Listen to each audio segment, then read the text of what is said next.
to my channel if you happen to be new here. My name is Jess. Today is my favorite day of the week. It is Top 5 Wednesday. Once again, I'm coming at you at something a little bit different because the prompt for this I couldn't really follow because I don't have a lot of books that sort of fall into this, so I did warp it a little bit. It is essentially top 5 favorite books with your own favorite paranormal creature in it. So it could be like ghosts, it could be vampires, werewolves. But if I did that, it would just be another video on my favorite Stephen King books. So I wanted to go ahead and kind of change this a little bit because if you guys are familiar at all, I've spoken about this a couple of times, monsters don't necessarily scare me because I am very good.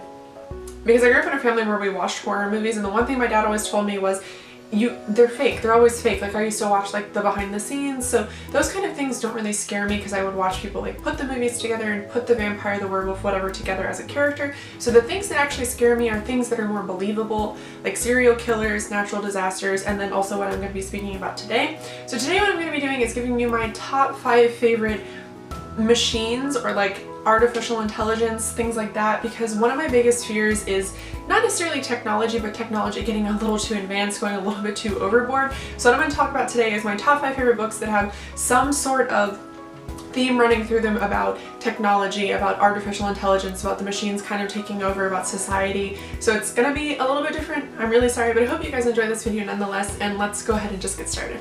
So the first book that I'm going to be talking about, I don't actually own the first one of, I do have the second one. It would be Illuminate. This is obviously Gemina, but Aiden from this book, from Illuminate, when I first read it, absolutely horrified me. He is an artificial intelligence that is installed on this spaceship, and he goes crazy and starts killing people on the spaceship. He starts blocking people out. There's like a disease that is unleashed, and he starts really kind of playing mind games with people. The fact that an artificial intelligence can kind of learn and grow outside of its programming was horrible to me. I think that, you know, it was making the conscious decision whether to kill people, to let them out, things like that, and my biggest fear is like our humanity in the hands of an artificial intelligence. So definitely Illuminate. That's probably why it's my favorite book of the year, because it absolutely terrified me, and I loved it, but was also absolutely horrified of the thought of something like Aiden actually existing. And the next book I'm going to be talking about is actually a manga, which I absolutely love. It is Dimension W.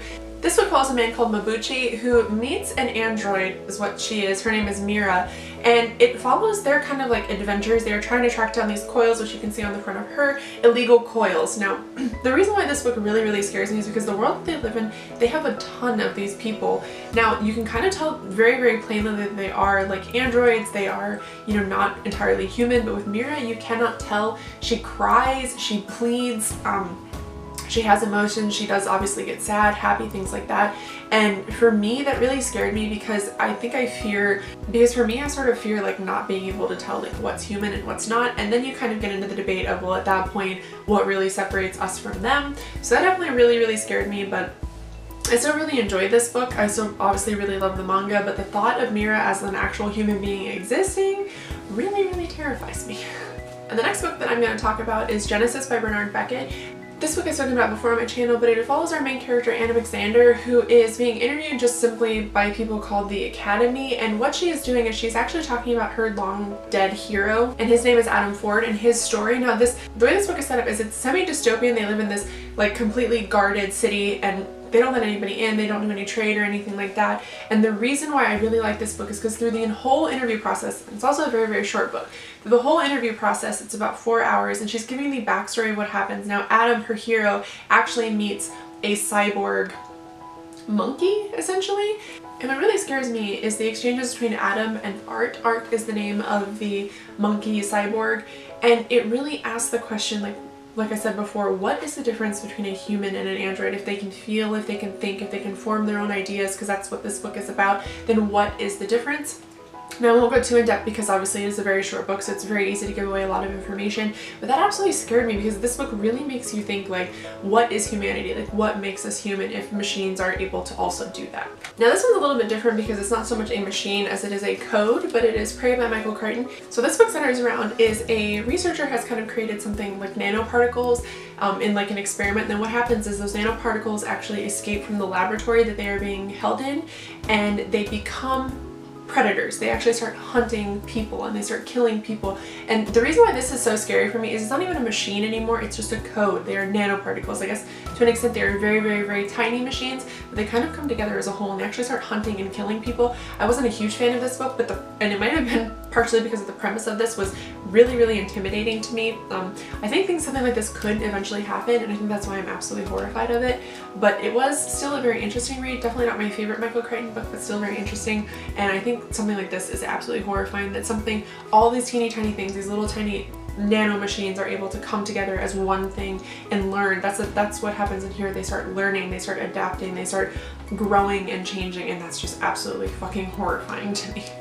And the last book that I wanted to talk about, I'm not going to get it down, but I'll insert a picture here, would be Sleeping Giants by Sylvain Newell. Really that entire series. It follows a girl who falls into a hole, like the road that she is on crumbles, and she falls into this hole and she falls into a giant robotic hand just right in the middle of it. And then years later she's actually brought on to kind of assemble the rest of the robot from the hand that she has fallen into. And this book, this series is absolutely horrifying to me because you kind of get alien vibes, like you start to wonder, oh, is it aliens, like what's happening? But for me, I always kind of stuck to like the machine portion of it, like the fact that they were able to find this huge robot. Like by the time they assemble it, it is massive, this massive robot that they know absolutely nothing about. It is decades ahead of, well, years and years ahead of where they are scientifically. It takes them forever to assemble it, and then it takes them forever to learn how to use it. And this story absolutely horrified me because it means there's another society somewhere where this machine has come from originally that already knows how to use this. They already know like how everything works, how to repair it if it breaks down, how to fight with it, things like that. And that just horrified me. And that there could be something like that lurking underneath cities here that we don't know about, that we haven't discovered yet, like near Earth's core, you know, things like that. It really terrifies me because we don't know much, honestly, about our planet. We've only ever seen like 10% of our oceans. We don't know what's down there, so something like this with machines like that being hidden on our planet somewhere was just such a horrifying concept to me. Alright guys, so that is it for today's video. Like I said, I'm sorry if it's a little bit different from what it was supposed to be, but I don't read many werewolf, vampire, you know, kind of books, ghost books. I don't read a whole lot of those, so I thought I would go over something that actually scared me, even if it isn't considered paranormal. But I hope you guys enjoyed this video anyway, and I will see you in my next video. Bye!